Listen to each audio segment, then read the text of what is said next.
On Thursday morning, many Burlington residents and many residents throughout the area woke up to find they were without power. A large snowstorm dumped a lot of wet, heavy snow on the region that was weighing down tree branches and, in some cases, downing whole trees and telephone poles. Yeah, the last 24 hours, I mean, it's obviously probably a little bit more of an extreme storm than they anticipated. I mean, we were projected to get 3 to 6 inches in this area, and we get more like 10 to 12 inches of heavy, wet snow, which obviously had an effect on public utilities. Chief Yetman said that during a storm, in terms of outages, his department works mainly as a conduit of information from residents to Eversource, which then uses the details of power outages to address the issues. Power outages, if we get a call for arcing wires, wires down, trees on wires, we'll go out and investigate, and then we will notify Eversource and give them an idea of what we have. We also have like apps on our phones that we can actually direct report to them. Yetman said that thanks to the quick reporting by residents about downed wires and trees, his department was able to efficiently get the necessary information to the utility company. I mean, we've actually had great success this afternoon. I think our height, we were about 4,800 customers without power, about 40% of Burlington. And in the last 2 to 3 hours, we're down around 25%, and we're down around 2,800, and it's dropping. Still, even with crews working to fix the problem, many people were without power. This prompted a response from the Burlington Senior Center that set up a warming shelter where people could go to a heated place and where they had access to outlets to power their cell phones and laptops. A lot of folks were calling the fire department, calling the police department, asking if there was anywhere they could go. Were we opening up a shelter? And with 40% of the town out at the time, the decision was made that we needed to open up a place for people to go.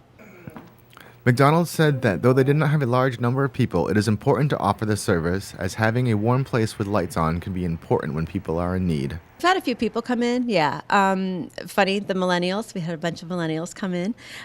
Some girls in their 20s came in and charged up their laptops and tablets and cell phones, and off they went. So they were happy.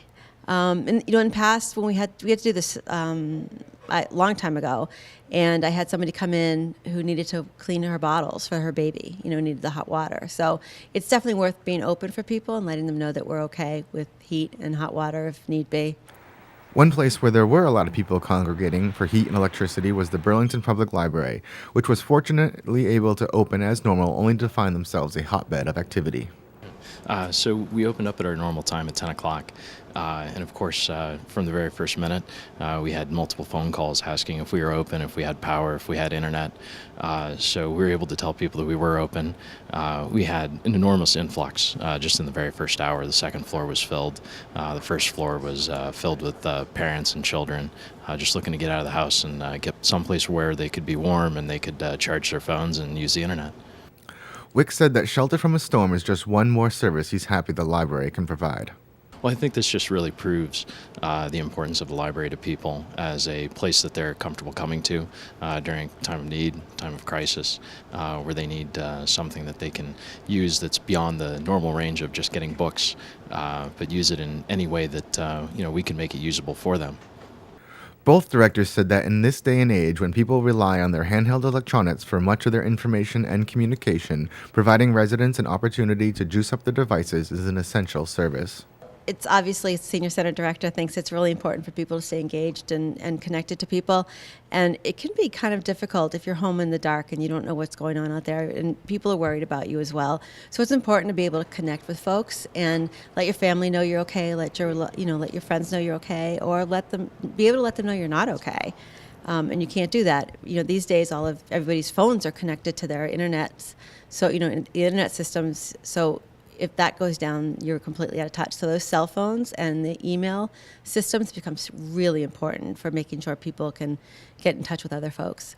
Because I think that for a lot of people, once you lose that ability, it's almost kind of like the bottom drops out of your life. And like you said, you're not really able to call people and let your loved ones know that you're okay, or even check the status of kind of the power outage in your neighborhood. So that's very important.